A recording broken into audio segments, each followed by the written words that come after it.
I'm waiting for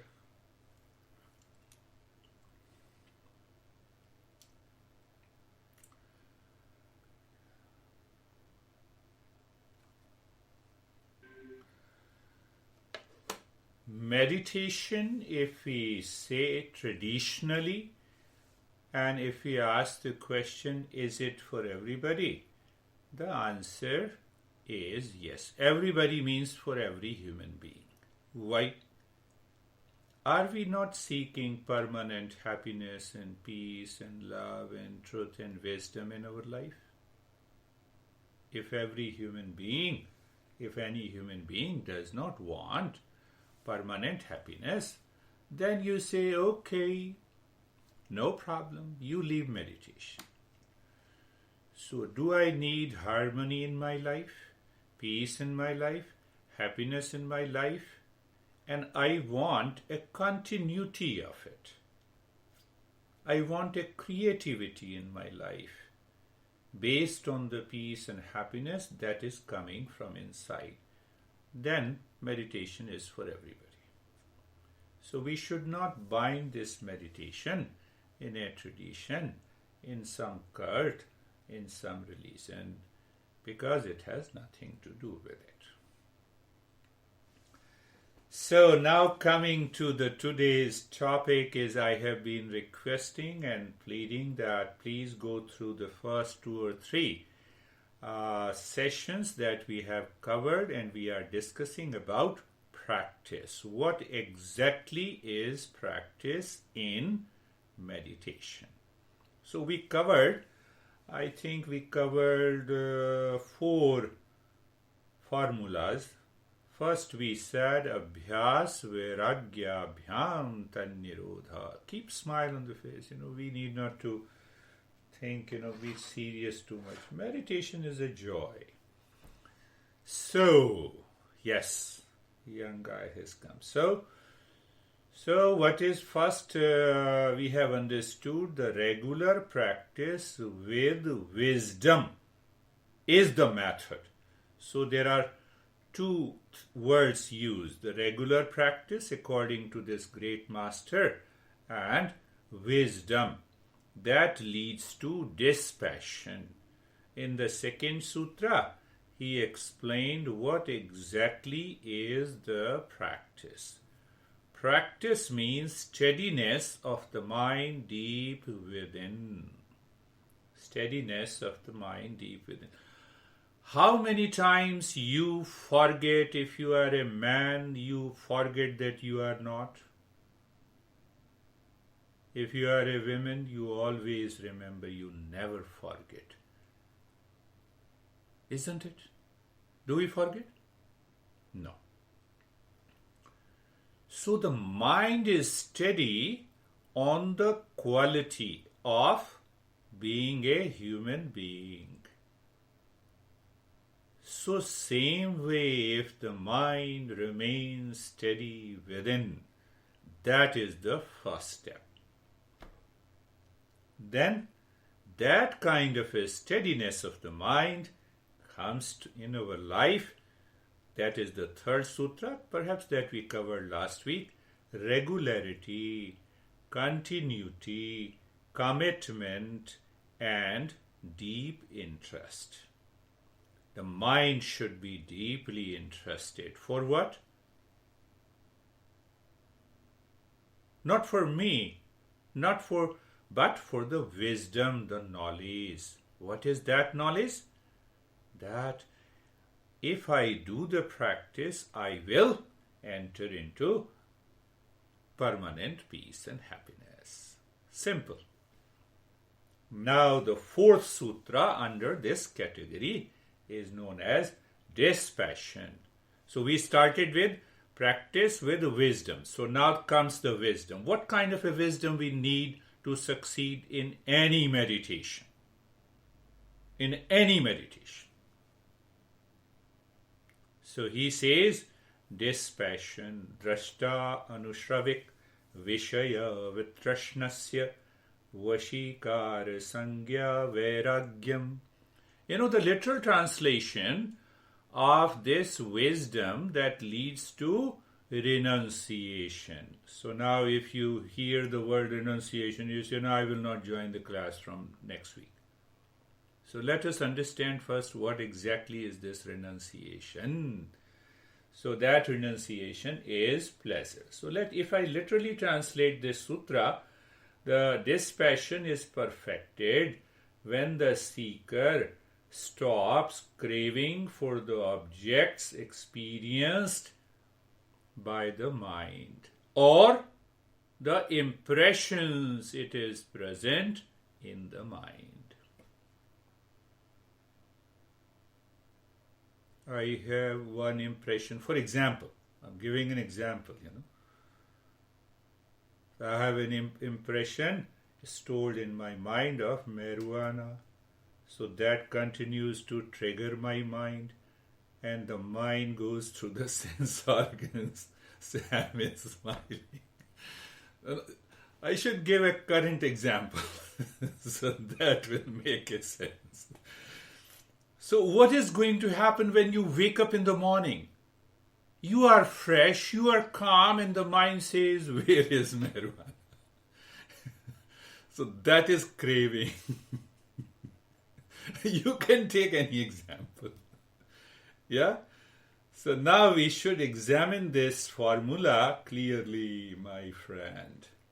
Examine if any object contains pleasure.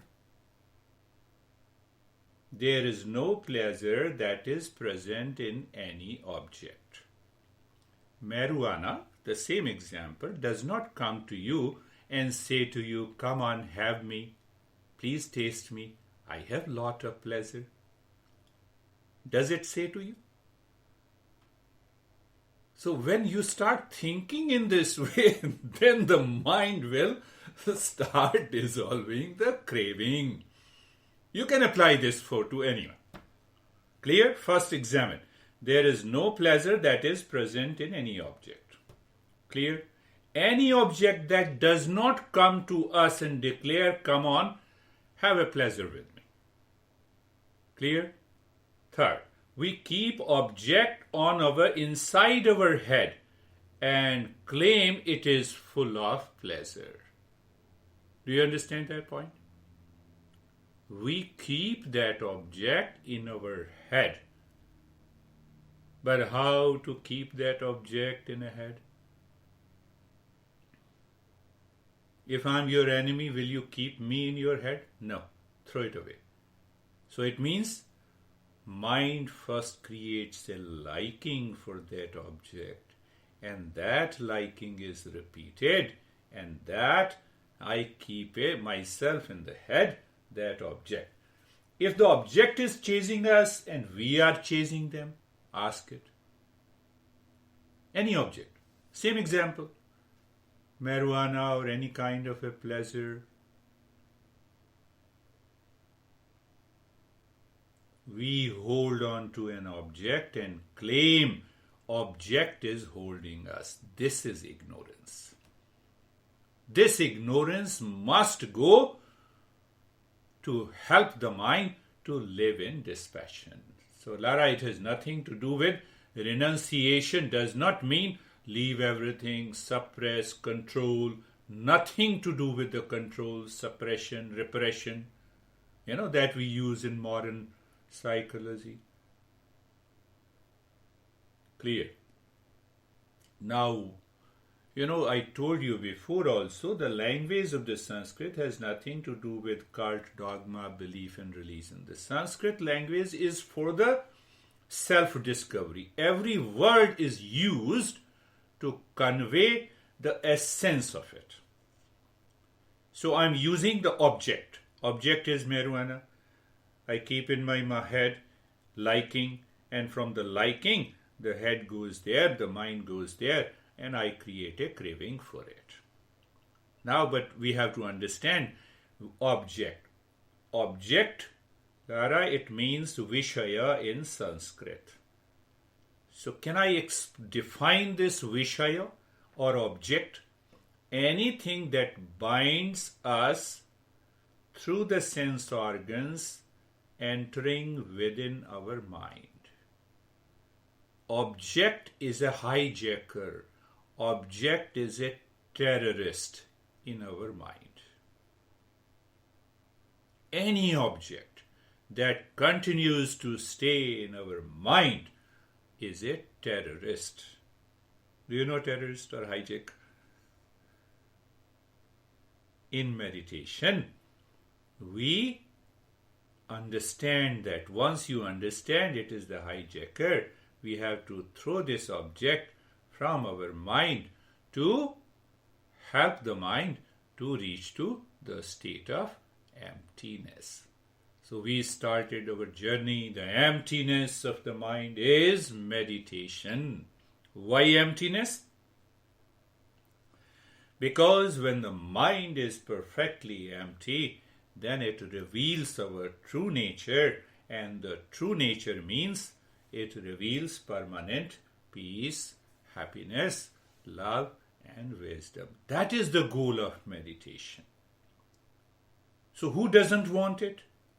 Everyone wants it. Meditation is for everyone.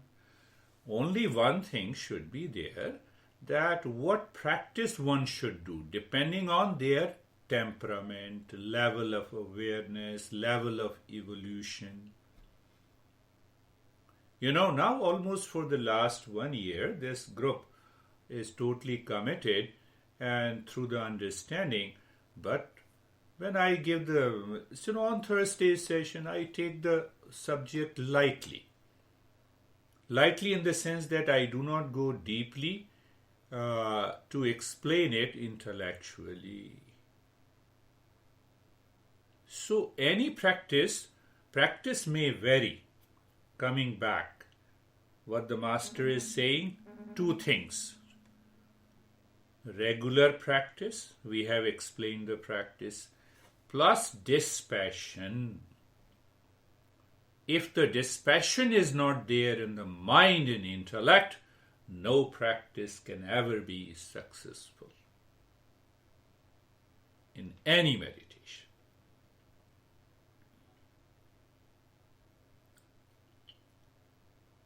But how that dispassion comes?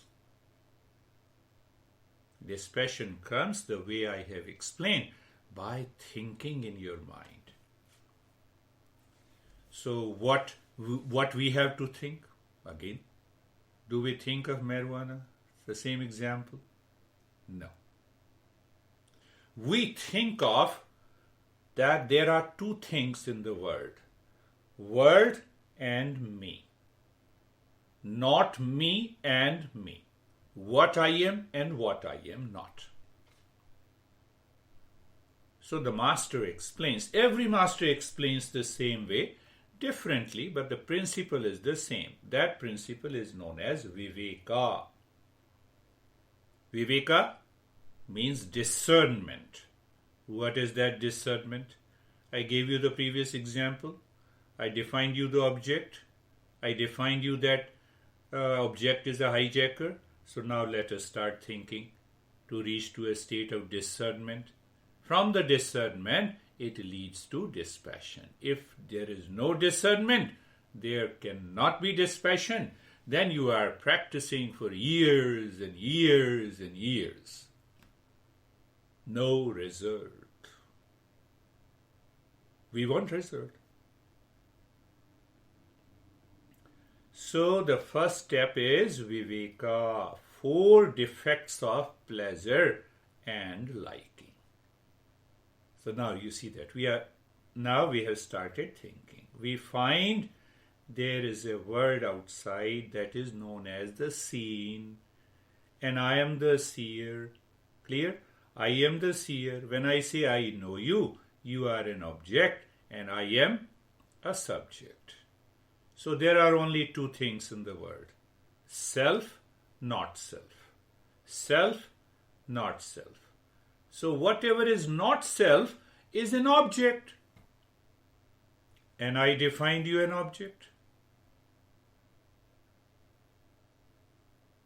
But don't make your mind crazy by thinking wrongly.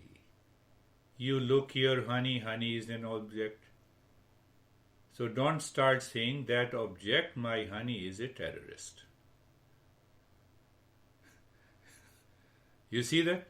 That is why we have to study it again and be very clear about it. So we are understanding 4 defects of the pleasure, of the object. What is the object or pleasure, you can say? Every object is constantly changing. Tell me anything that you see is not changing. Clear? Sense organ do not have the ability for the pleasure. Are you clear? No sense organ can ever give you, they don't have the ability for the pleasure. Third defect, the mind never continues to like an object.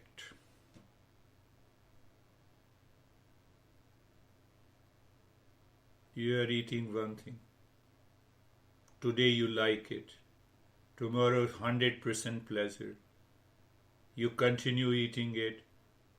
And after that, your mind says, now I want something else. 4 defects of objects. So when I constantly think with eyes closed, even about marijuana, for a couple of days, what will happen? The mind drops that craving. And the 4th one, I cannot get pleasure 24/7 from any object.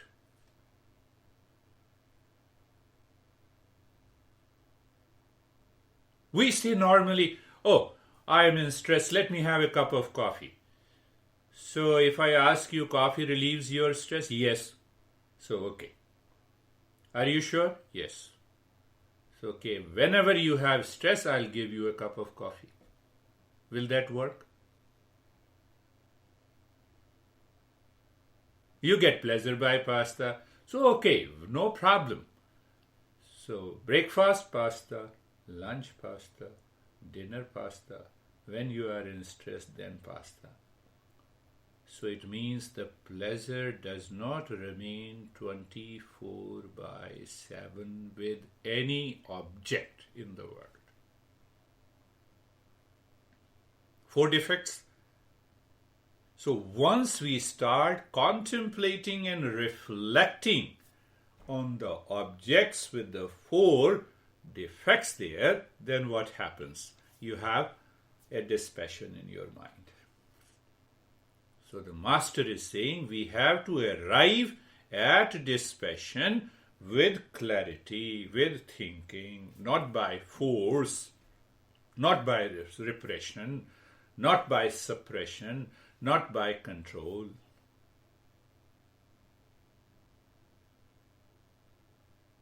That is the beauty of this journey. Now, a couple of 1 or 2 more.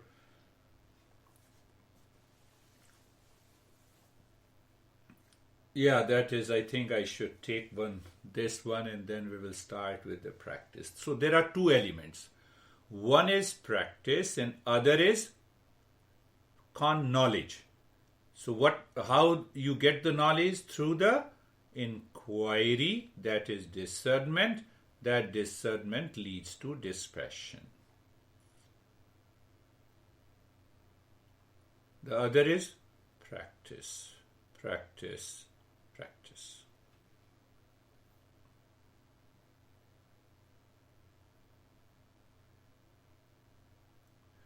Can you change the knowledge? I know Lara.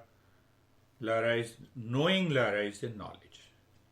Can I change it? Only one thing is possible, that I know her or I do not know her. Can I change the practice? Yes.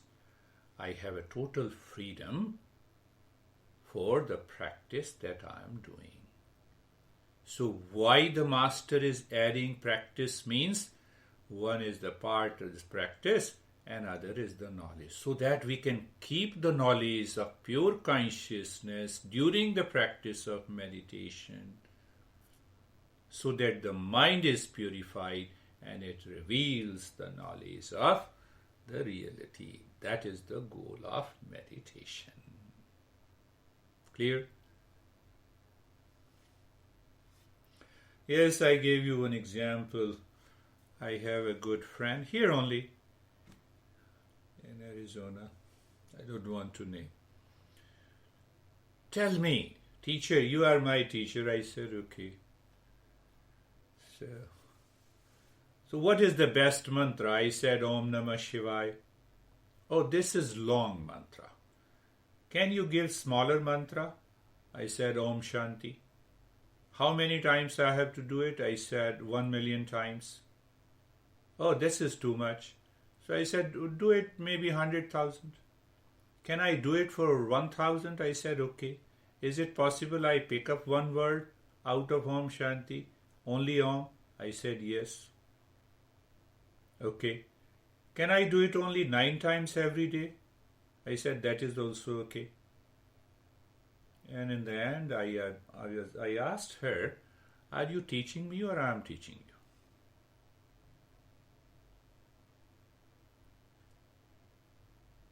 The meaning is, the essence is, we have to follow the practice according to the teachers of this Eastern wisdom. If we want to twist the practices by leaving the principles, it will never benefit you. Then you say, I have done the practice and it is not helping me. So, I believe you are clear about it. You have to work on it again and again during the day. Am I living in discernment? 24/7. 4 defects of the pleasure. And that applies to all our relationship, pertaining to every object in the world, the moment we wake up and until we sleep. And the moment you live in discernment, the dispassion starts working in your mind. It prevents anxiety, hesitation, duality, conflict in the mind. Then the meditation becomes successful. So with a smile on the face, let us start our practice.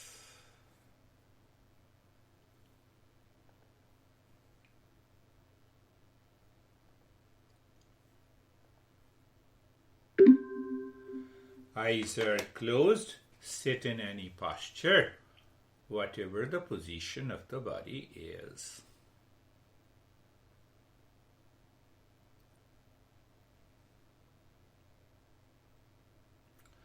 Eyes are closed gently and looking at the body mentally, feeling the body, being aware of the body.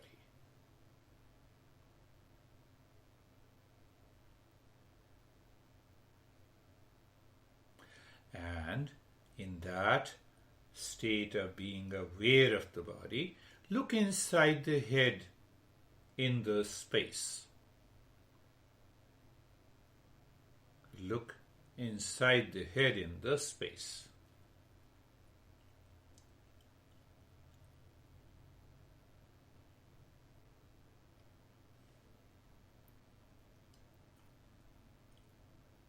So we are aware of the steadiness in the body and we are looking into the space inside the head or the heart. Let us make it little more comfortable looking at the neck joint. Adjust and align.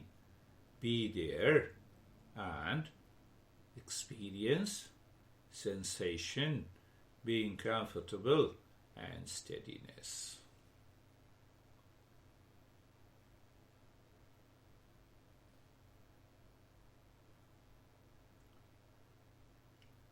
moving the mind on the shoulder joints, being there. Who is there? Mind. What it means? You are aware, you feel. What do you feel? Sensation, being comfortable, and steadiness. Any object that enters into your mind, now you know there are 4 defects of objects that enters into your mind. They hijack your mind. So what should I do? Don't pay attention. Let it come. Let it go. Let it stay. That is what is being carefree. See that? I'm mixing a couple of practices together. And now, look at the breath. Start breathing. Little deep, silent and slow. Not very deep, but the breath should be little deeper. Why we are doing it? This is a practice. But the dispassion is living in your mind. So, my friends, as you inhale, move the mind inside the right arm from the shoulder to the fingertips. As you exhale, move the mind from the fingertips to the shoulder in the space inside. And the best way to explain it, the breath is your car, mind is the driver, and the space within is the highway. So you are driving the car on the highway. That is emptiness. That is the space. You see, one of the most beautiful way to get rid of the objects in the mind, and I explain to you the meaning of object.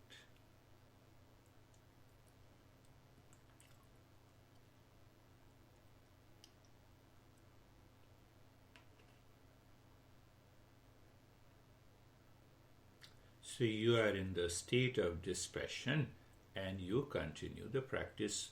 Move the same way inside your left arm. Breath is the car, mind is the driver, and the highway is the space inside. Means you are taking the mind and asking the mind that is it possible for you to be aware of the space than any object. So in the state of dispassion, that is 100% possible. Mind it, it leads to a variety of experiences of tingling, numbness, vision, colors. Recognize them, accept them, continue the journey. So move the mind and the breath inside the right leg, from the right side of the waist to the toes, and from the toes to the right side of the waist. Now do you see the importance of dispassion? There must be a clarity, conviction in the intellect. A doubt-free knowledge should support my practice of meditation. That only works, helps you to succeed in the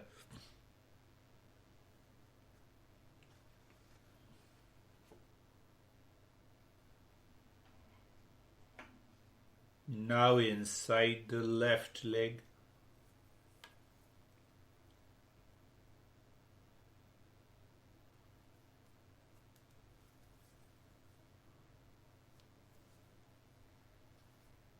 The mind goes with the breath inside the left leg in the space because mind is in the habit of movement, constantly changing. entity. So the mind is constantly moving on the highway, supported by the breath, which is deep, silent, and slow. So what happens? It gives you an awareness how to transcend the body.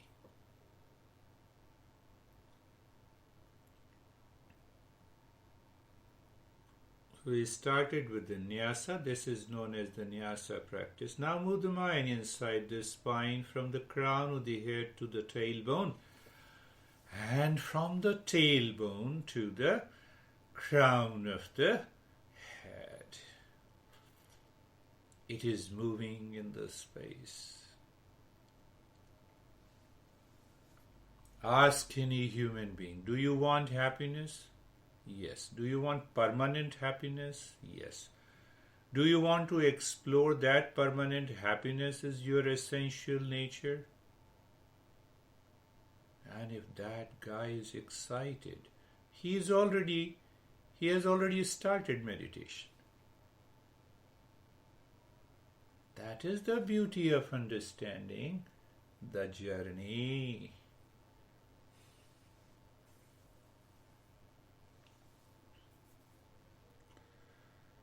Now leave this, we'll go for the mantra, and we are going for the mantra with the singing and listening. The first stage, singing, listening, and the meaning.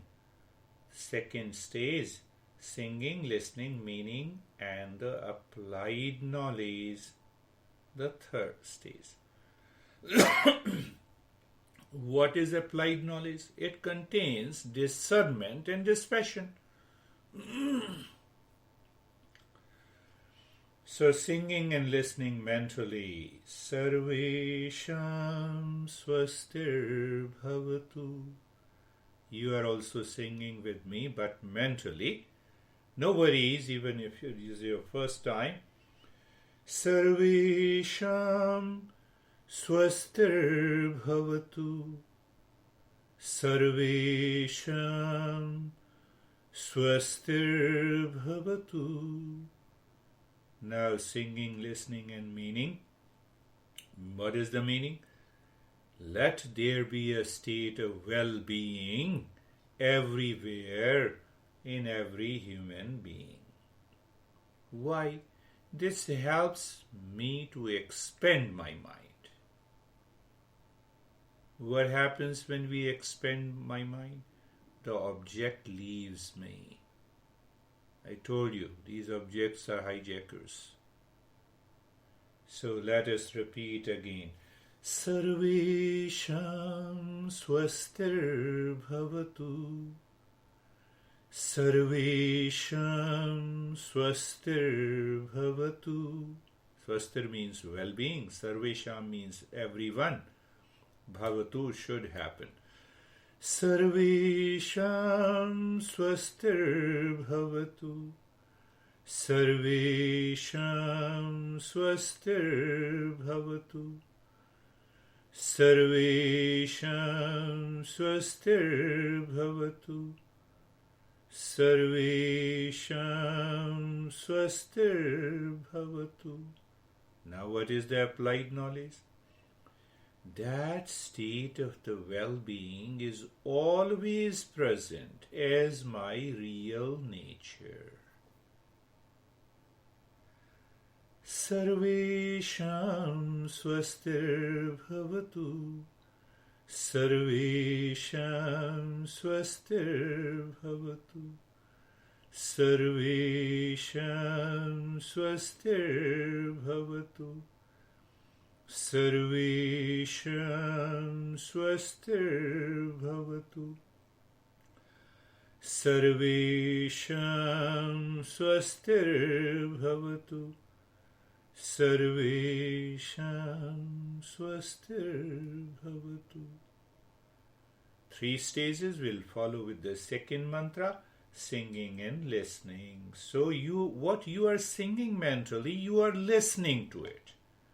Why I am stressing on that point, my friends? every word that we speak, until we speak, it is limited, confined as a word. And the moment we start speaking, it becomes a sound.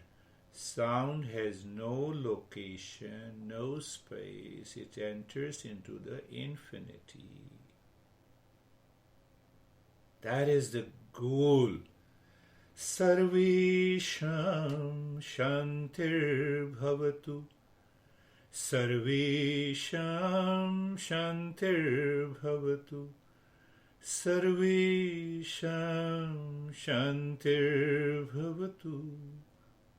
Singing, listening, and meaning. Why meaning? Something pops up in my mind. Language is linear. Sound is multi-dimensional. That is why you see that we talk of subwoofer, we talk of surround sound. The science has yet to catch every aspect of it.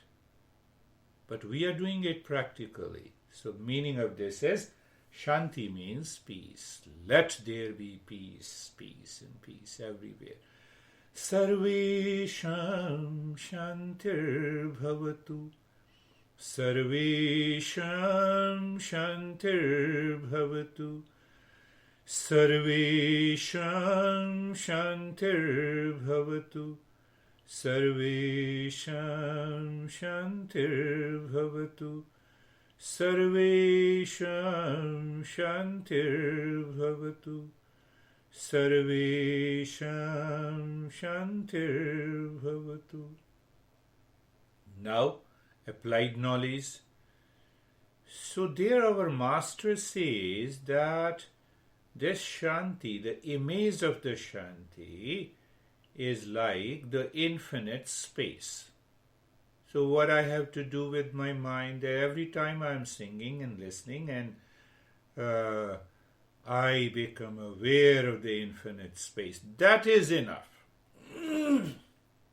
Let us do it and see what happens.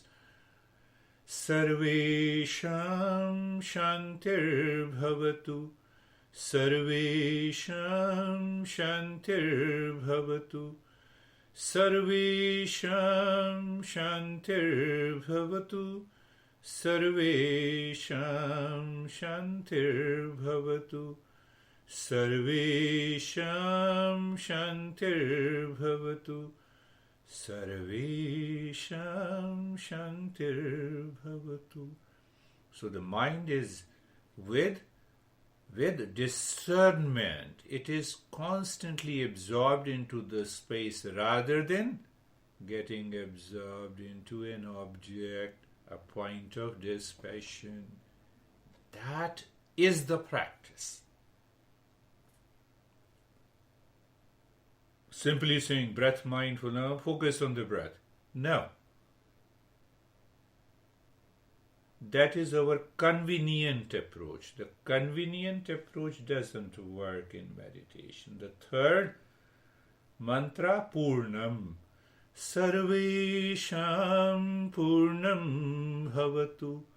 Sarvesham Purnam Bhavatu. Sarvesham Purnam Bhavatu. Purnam means completeness. When I experience a sense of completeness in the mind deep within, that also is the state of discernment and dispassion. Sarvesham Shantir Purnam Bhavatu. Sarvesham Purnam Bhavatu. You are also singing mentally. Sarvesham Purnam Bhavatu. Sarvesham Purnam Bhavatu. Sarvesham Purnam Bhavatu. Sarvesham Purnam Bhavatu. Now apply the discernment and dispassion. Say intellect knows that you are complete in yourself. A sense of completeness in the field of awareness. Will there be any expectation, craving, desire?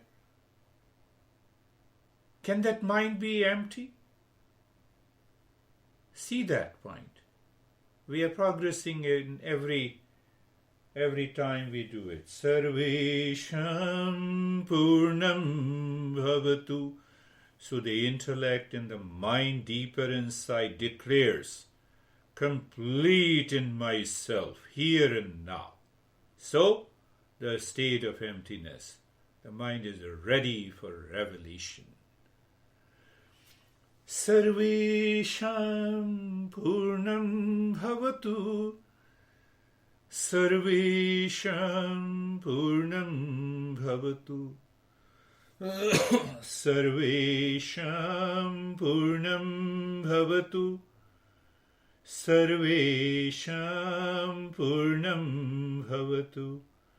Sarvesham Purnam Bhavatu. Now the fourth line of the mantra, singing and listening. Sarvesham Mangalam Bhavatu. Sarvesham Mangalam Bhavatu. You see, the first word and the last word is same in all the four mantras. Only the middle one changes.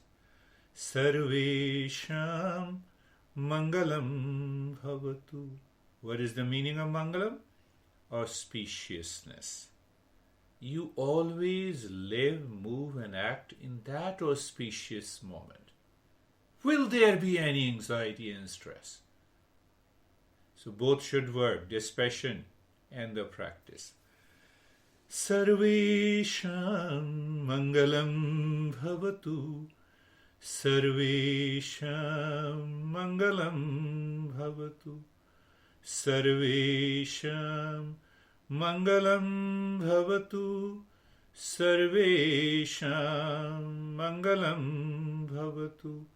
Sarvesham Mangalam Bhavatu. Sarvesham Mangalam Bhavatu. See that? And the auspiciousness means when through the state of discernment, you live in the state of dispassion, and then you sing, chant, and you listen to it. You live, move and act in that auspicious moment. Sarvesham Mangalam Bhavatu. Sarvesham Mangalam Bhavatu. Sarvesham Mangalam Bhavatu. Sarvesham Mangalam Bhavatu.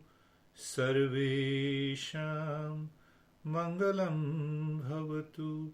Sarvesham Mangalam Bhavatu.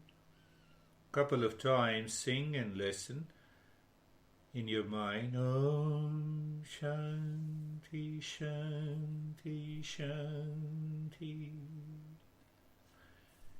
Om Shanti Shanti Shanti. In reality, that state of well-being, peace and completeness merges together and give rise to the state of auspiciousness, and that state of the auspiciousness works behind the mind in every thought, speech and action. Then you live in meditation 24/7. So that's what we have been doing for the last couple of weeks. Imagine you wake up in the morning, you see yourself, you are in the state of waking early in the morning. And the first thing that you remember, Sarvesham swastir bhavatu. Even if you need not to chant the mantra, yes, I am in the state of well-being. I am in the state of peace. I am in the state of wholeness. I am in the state of auspiciousness. Why we do that? When we sleep in the night, desires also sleep with us. When we wake up in the morning, if we are not aware, then those desire returns. That is responsible for your upset mood. That too in the morning, even after having 9 hours of sleep. See that? So, we now imagine you are going to your bed and you are going to sleep. Okay. Repeat the same 4 mantras. You step out to work or inside the home. And now your mind says, I have to work. Just remember the 4 mantras in your mind. Simply remember in your mind and become aware. You want to talk to your honey? First remember the 4 mantras. I can bet you will find the softness and the melody in your thought, in your speech and action.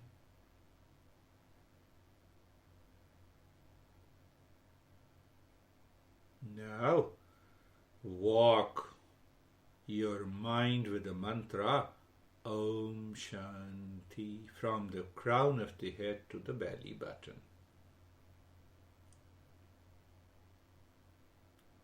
You're walking. You're not changing the rate and the rhythm of the breath. Om is your real nature, pure consciousness. Manifestation of that Om is peace. So casually you're walking the mind. Sometime it will take time, and sometime there will be a flawless movement, and that will help you to understand you are in a meditative state.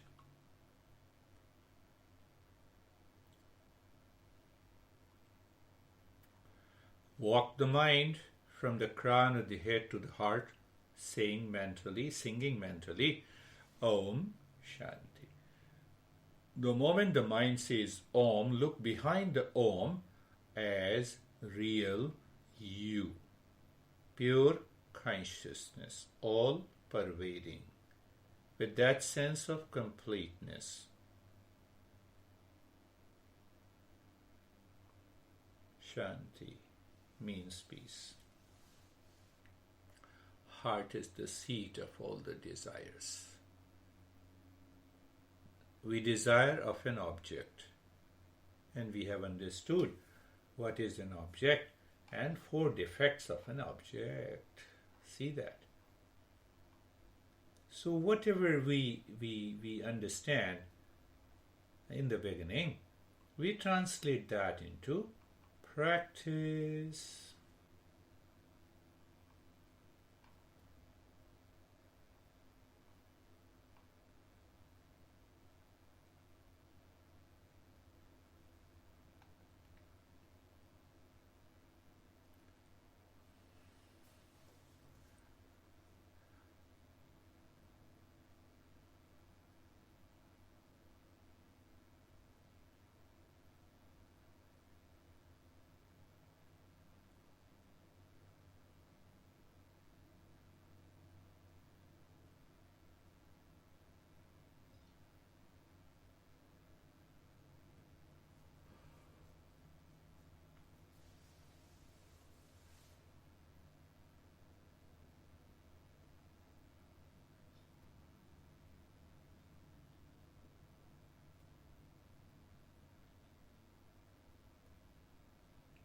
Now, walking the mind from the crown of the head to the forehead with the same Om Shanti. but there is not enough space where you can say Om Shanti. So now you see that I know you. Does the mind need to say it mentally to recognize you? No. But I know you by your name. Same way, even though the mind walks down from the crown of the head to the forehead, but non-verbally you know you are in that real nature.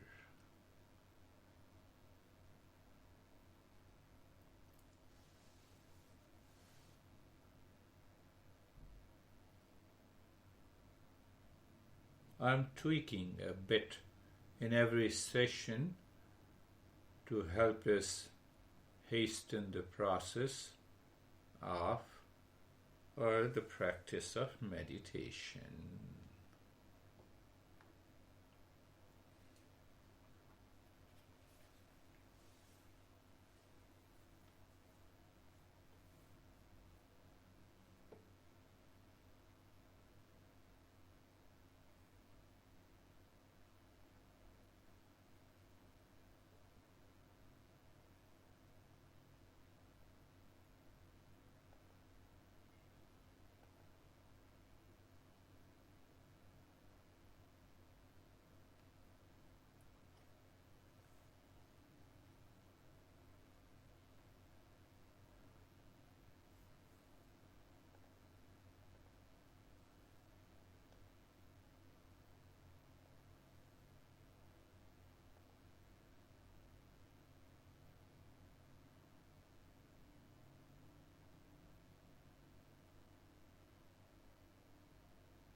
Now doing nothing, you live into that state of doing nothing. So what happens in that state of doing nothing? The discernment in the intellect and dispassion is in the mind is 100%. And if it is 100%, you are in a meditative state. And when we share our experiences, we understand with a clarity. When we listen to other experiences, our mind gets more clear.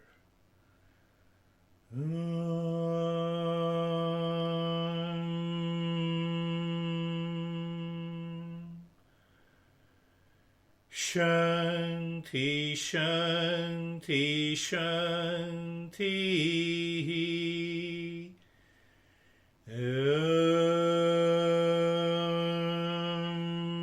Shanti, Shanti, Shanti.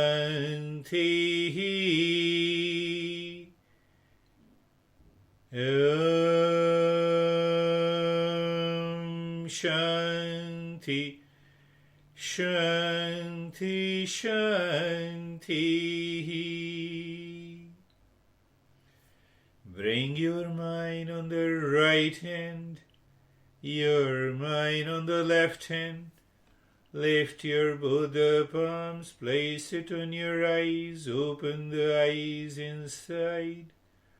Know your experiences, bring the hands down. We'll share our experiences. How are you, my friend Lara? I am good. It's quiet. I am with you basically for Nyasa, and then it just gets really still. Good. At one point, I felt like I was just almost like a candle, just with a little bit of a flame on the top, and that's it. That's beautiful. And yeah, that was it was really quiet.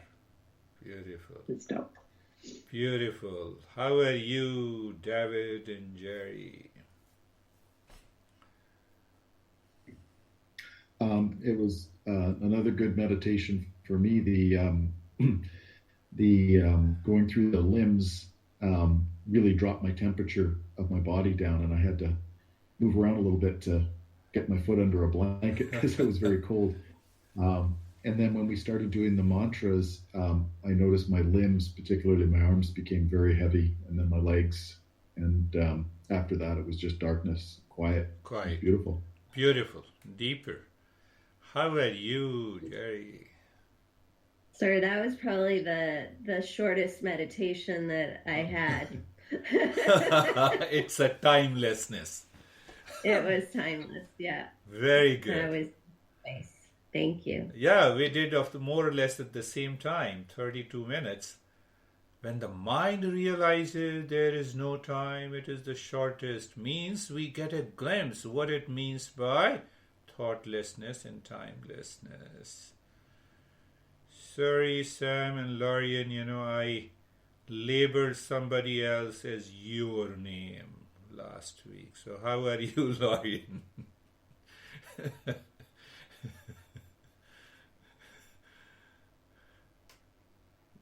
I am well. How are you? Fine. Thank you so much for that. It was beautiful. I found so much stillness, so much quiet and peace. So that's good. That's beautiful. This is your first session, huh? Yes. With this beer guy, yes. Yes. If you like and love beer guy, you will get more. How are you, Sam?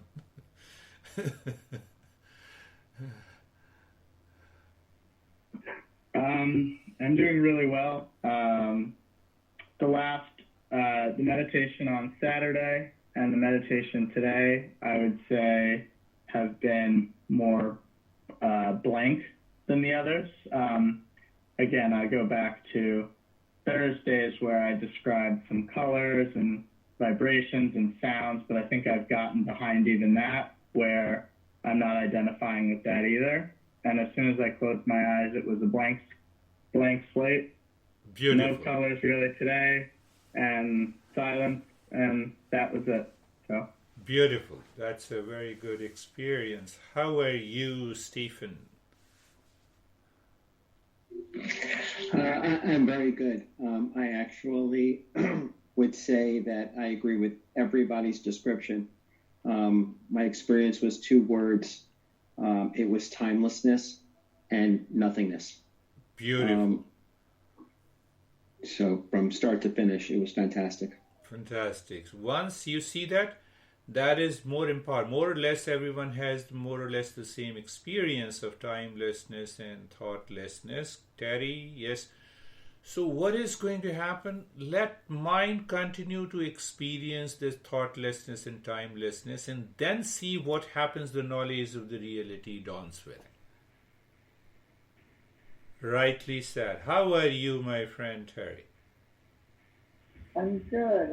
I had a nice, calm experience, and I was thinking about trying to remain focused on the message. And a couple of times I drifted into a random thought, but as soon as I realized I was doing it, I dropped it. I was aware of little discomforts, like my one foot kept trying to move, like it was twitching.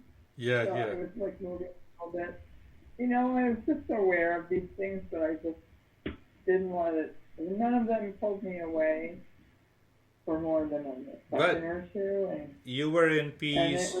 You didn't move the body. That was wonderful. Yeah. That is wonderful. Yeah. You see that if the world is created from consciousness, if the world is created from the consciousness, then the teacher is greater than the student. Think of it. And if the world is created from the matter, then the student is greater than the teacher. So by the help of discernment and dispassion, the student also arrives at this clarity that this world is created from the consciousness according to Eastern wisdom. That is how, Lara, meditation can be given to everyone. I know you have a question. Unmute it. Lara, yes. My question is, are you referring to dispassion as detachment? Or are those two different things? What do you understand by detachment and disliking? Well, I think it's about... So liking is first, then... Well, can I finish? Yeah. Okay, so because to me, like, for dislike, like that, to me, that's an agreement that I make, and I'm like, I'm not going to like that thing. The detachment for me is starting to not have the need for it. But I don't know if I'm confusing that in my head with what you're saying, as I'm trying to get clarity. So liking, or just let us start with the disliking. Disliking comes first in the mind about an object, and then it may lead to detachment, but the presence of an object is there in the state of detachment, and from detachment we go to the highest level, that is dispassion, where whether the object is there or not, we damn care. The mind is totally free. So you can say 3 levels. The outer physical level is almost a disliking. Struggle is not there. It appears that now I don't like, so detachment. And now question of attachment and detachment is not there. There is 100% clarity. In the state of mind, that is dispassion. That is why we understood the 4 defects in the object. And that is why we understood what exactly means by an object. Am I clear? That is the beauty of this understanding. We need not to define attachment or detachment based on modern psychology, because modern psychology has yet to understand clearly what is mind. So, based on the teachings of our masters, mind attracted to an object, so that attraction is a liking. Repeat liking is attachment, and craving for that object leads to an obsession. But why? Now understand that detachment on that basis, why mind is looking for it. Because the mind is not able to understand the defects in the pleasure. There the process of dispassion starts. So it breaks the idea of liking and disliking. Then it goes deeper. It breaks the idea of attachment and detachment. And ultimately, dispassion is a state of the mind that is free from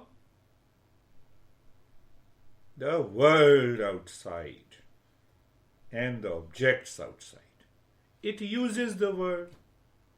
It uses every object, but totally free from any preferences, prejudices, likes, dislikes, attachment, detachment.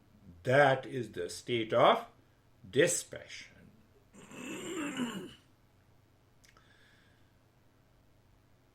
Did I make everything clear?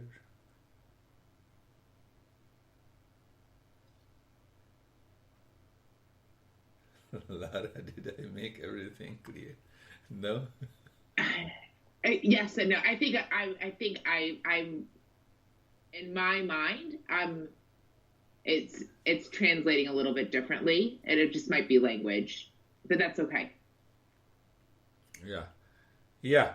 Language may be different, but we should contemplate on the principle as explained by Patanjali again and again and again, so that the clarity comes. To me, where I'm still stuck, it's because dispassion to me means hate.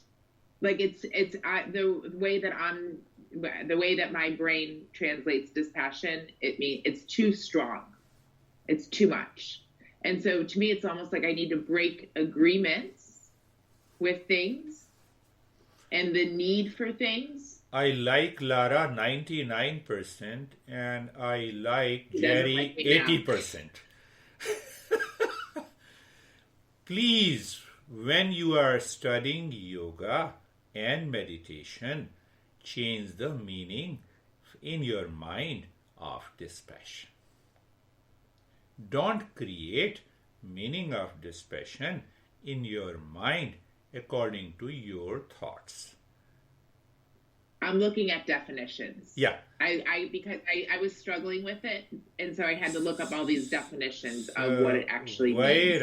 That's why I'm asking you. Yeah, you are right. I think that is what I said. Change the meaning of dispassion according to the teachings of the Eastern wisdom. Sometime definitely single word we find some meaning and that stucks in the mind, but that may be right, that may not be right. So what we have to do, we have to find out that what the masters are saying, how the master is explaining, and then we contemplate and reflect. Then we come to the state of understanding, clarity, freedom from the doubt. Last point, very important. Dispassion is totally soft.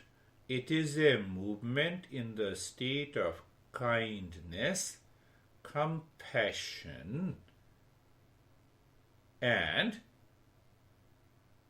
higher level of intelligence is working in the mind.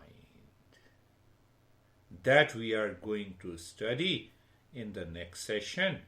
You live in the highest state of dispassion, you are already awakened. This is what the master is saying. When your mind is the highest state of dispassion, awakening is already there. This is what Patanjali is saying in the next sutra. So with that reference, so the more and more you contemplate, rather than going back to the mind, listening to and picking up the meaning based on our previous understanding. That is what is the meaning of moving from ignorance to knowledge. That is the meaning. That is the entire journey. So I have the highest level of dispassion for you. Does it mean It means I am full of love with you. I love everyone. Think of it. We will pick up on Thursday. Thank you. That is all for today. Thank you. Thank you.